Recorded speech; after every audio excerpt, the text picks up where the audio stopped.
La iluminación o cualidad de Cristo o cualidad de Buda sucede en una décima de segundo, no hay etapas graduales.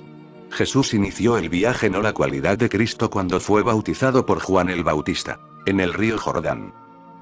La semilla empezó a movilizarse hacia al transformarse en un árbol, la semilla se rompió en la tierra. Ahora el árbol y su desarrollo es solo cuestión de tiempo. No puedes decir que tienes un árbol cuando la semilla se rompe en la tierra, no puedes decirlo, porque el árbol no está ahí. No puedes decir que el árbol existe. No puedes decirlo, porque ¿dónde puedes ver el árbol?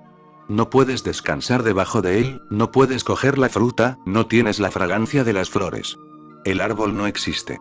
Sí, en cierta forma, no puedes decir que el árbol es. Pero por otra parte, el árbol existe, porque la semilla está rota. El árbol está creciendo. Está en camino. Ahora es solo cuestión de tiempo. En cierta forma, el árbol ha llegado, porque el proceso de crecimiento ha comenzado. La semilla se rompió el día en que Juan el Bautista inició a Jesús. Los cielos se abrieron y el Espíritu de Dios descendió como una paloma. Este es el principio no de la cualidad de Cristo, sino el principio hacia la cualidad de Cristo. La semilla moviéndose hacia el árbol. Jesús se convirtió en Cristo en la cruz, cuando dijo: que se haga tu voluntad, no la mía. Ese día Él se convirtió en un árbol, se convirtió en un enorme y gigantesco árbol. Ahora, miles podían refugiarse debajo de él. El árbol floreció, llenó la tierra entera con su fragancia. Así que, en cierta forma, puedes decir que se logró el primer vislumbre cuando he iniciado en el río Jordán.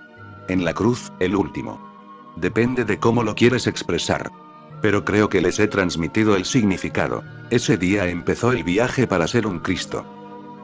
También puedes llamarle Cristo desde ese día. Depende de cómo quieras expresarlo. Pero yo señalo que Él comenzó el camino hacia el ser un Cristo. Llegó a ser Cristo en la cruz. La cualidad del Cristo, la cualidad del Buda, o Nirvana, Moksha, iluminación suceden en una fracción de segundo, no es algo que suceda gradualmente. Son transformaciones repentinas. Siguiente pregunta. El retorno es enteramente un asunto personal. Incluso alguien muy cercano no puede entenderlo. Es, en realidad, más fácil y posible solo para aquellos que han sufrido. Pero Señor, estás llamando a todos. ¿Es posible para ellos oír tu llamada de amor? Esa no es la cuestión. Que la oigan o no la oigan no es el punto. Debo seguir llamando. Puede que estén sordos, pero yo no estoy mudo. Si no me oyen, tendré que llamar más fuerte. Eso es todo. Y cuando llamas a 1000, solamente 100 serán los que escuchen. Uno nunca puede saber quiénes serán esos 100. Llamas a 1100 escucharán. La misma naturaleza de la llamada es tal que solo aquellos que están a punto de despertar pueden oírla. Solo aquellos cuyo sueño casi se ha completado, que se acercan a la mañana y están preparándose para despertar. Solo ellos pueden escuchar. Pero no puedes ver cuáles serán estos. Llama a 1000. 100 escucharán y solo 10 comenzarán a moverse. 90 escucharán y aún así no se moverán. Escucharán, pero no entenderán o entenderán otra cosa o lo malinterpretarán. 10 empezarán a moverse. Y cuando 10 se mueven, solo uno llega. 9 se perderán en el camino. Llama a 1000 y solo has llamado a uno. Pero así es como son las cosas. Por lo tanto, uno tiene que seguir llamando. Así que no me importa ni una pizca si escuchas o no, yo sigo llamando. Uno vendrá necesariamente, y eso es suficiente. Si llamas a 1000 y viene uno, si llamas a 10.000 y llegan 10, eso es suficiente. Uno no debería pedir más. Eso ya es demasiado. Tienes razón en eso de que solo aquellos que han sufrido serán capaces de entenderme. El dolor purifica, el sufrimiento proporciona comprensión. El sufrimiento te da una cierta cristalización. A menos que sufras, no sabes lo que es la vida, a menos que sufras no sabes lo difícil que es salir de la vida. He estado leyendo la vida de un gran poeta japonés, Issa. Él sufrió. Debió ser un hombre muy sensible. Fue un gran poeta, fue uno de los más grandes poetas haiku. Cuando solo tenía 30 años, ya había perdido a sus 5 hijos. 5 hijos habían muerto cuando él llegó a los 30 años, casi todos los años se le murió un hijo. Después murió su esposa, y casi enloqueció de angustia, de sufrimiento. Fue a ver a un maestro zen. El maestro zen le preguntó: ¿cuál es el problema? El maestro zen debió ser casi como Buda, no como Jesús. Uno que ha llegado pero que ha olvidado completamente el sufrimiento de la humanidad. Isa dijo. Mis 5 hijos han muerto y ahora ha muerto mi esposa. ¿Por qué hay tanto sufrimiento? No puedo ver el motivo. ¿Cuál es la explicación? No le he hecho nada malo a nadie, he vivido lo más inocentemente posible. De hecho, he vivido muy apartado. No me relaciono mucho con la gente, soy un poeta, vivo en mi propio mundo. No le he hecho nada malo a nadie. He vivido una vida muy pobre, pero era feliz. Ahora, de pronto, mis 5 hijos han muerto y mi esposa también se ha ido. ¿Por qué hay tanto sufrimiento, y sin motivo alguno? Debe haber una explicación. El maestro Zen le dijo, la vida es como una gota de rocío en la mañana. Está en la naturaleza de la vida el que la muerte ocurra. No hay explicación. La naturaleza de la vida es así. No es necesario dar ninguna razón en particular. La naturaleza de la vida es similar a la de una gota de rocío. Queda suspendida durante un rato sobre una hoja de hierba. Una pequeña brisa y ha desaparecido, sale el sol y se evapora. Es la naturaleza de la vida. Recuérdalo. Isa era un hombre de profunda inteligencia. Lo entendió. Regresó y escribió un haiku. El haiku dice, ¿la vida, una gota de rocío? Sí, lo entiendo. La vida es una gota de rocío.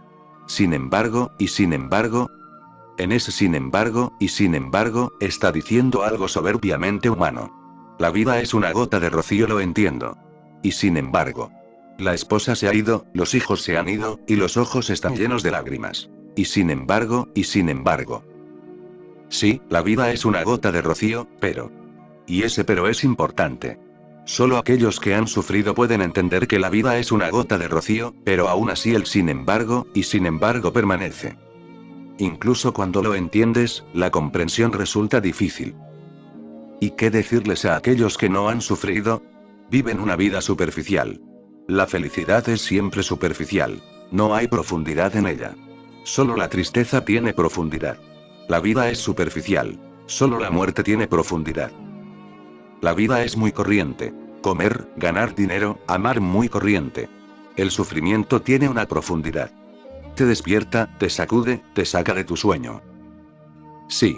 Solo aquellos que han sufrido entenderán lo que estoy diciendo. Sin embargo, y sin embargo incluso ellos puede que no entiendan. Pero es así es como es la vida. Si uno se desalienta debido a esto y piensa en no llamar, en no decir nada. Sucedió que cuando Buda se iluminó, permaneció en silencio durante 7 días. Pensó, ¿quién me escuchará? Pensó, ¿qué es lo que voy a decir? ¿Quién me entenderá? Pensó, las cosas que me han sucedido, si alguien me las hubiera dicho cuando aún no me habían pasado, ni siquiera yo las hubiera entendido. Por lo tanto, ¿quién lo va a entender? ¿Por qué molestarse? Durante 7 días solo estuvo sentado debajo del árbol Bodhi. La tradición dice que los devas en el cielo se pusieron muy inquietos. ¿Por qué se mantiene en silencio? Es solo después de miles de años que uno llega a iluminarse. ¿Por qué no está llamando a la gente? Ellos se acercaron a Buda, es una hermosa historia. Se inclinaron ante Buda y dijeron, deberías decir algo. Has llegado. Deberías llamar a la gente. Deberías difundir la palabra. ¿Por qué te quedas en silencio? Hemos esperado y esperado. 7 días han parecido 7 siglos. ¿Qué estás haciendo? No pierdas tiempo. Solo estarás aquí durante poco tiempo, y después desaparecerás para siempre. Antes de desaparecer, haz una llamada. Buda dijo, ¿quién escuchará? ¿Quién entenderá? Pero esos devas eran muy astutos. Y es bueno que fueran astutos. Discutieron, persuadieron. Dijeron, sí, tienes razón. Escasas son las posibilidades de que alguien escuche, y aún más escasa es la posibilidad de que alguien entienda. Pero existe. Llama a 1000. 100 escucharán, 90 no entenderán. 10 caminarán, 9 se perderán en el camino. En un punto u otro creerán que han llegado. Se sentarán a un lado del camino y creerán haber llegado a casa. Solo uno llegará, pero uno es más que suficiente. Buda entendió. Comenzó a predicar. Sé que es un esfuerzo muy carente de esperanzas. Teniendo muy claro que no entenderán, seguiré hablándoles. Es como hablarle a una pared. Cuando Bodhidharma se iluminó, estaba sentado cerca de una pared, con la espalda apoyada contra la pared. Inmediatamente se volvió y se puso de cara a la pared. Durante 9 años no se sentó de ninguna otra forma. Cuando fuera que se sentara, lo hacía mirando a la pared. Si alguien estaba allí, un investigador, un buscador, tenía que hacer sus preguntas desde atrás. La gente preguntó: ¿qué postura más absurda has elegido? Ha habido muchos Budas en el mundo, pero ninguno se ha sentado mirando a la pared. ¿Por qué estás sentado así? ¿Por qué eres tan loco? Bodhidharma respondía: hasta donde yo sé, todos los Budas han estado mirando a la pared, porque donde sea que mires habrá una pared. Ese no es el punto. Bodhidharma decía: todos han mirado a la pared, pero eran un poco más corteses. Decía: yo no soy tan cortés, eso es todo. No me importa en absoluto lo que ustedes piensen de mí. Solo volveré la cara hacia ustedes cuando vea que hay alguien que pueda entenderme. Durante 9 años estuvo mirando a la pared. Entonces llegó un hombre. El hombre dijo: vuélvete hacia mí o me mataré. Tenía una espada en la mano. Pero Bodhidharma no se volvía. Se cortó la mano y dijo: mira, la mano se ha ido. La segunda cosa será la cabeza. Entonces Bodhidharma se volvió. Le dijo: espera. Así que has venido porque solo aquellos que están dispuestos a cortarse la cabeza pueden entender.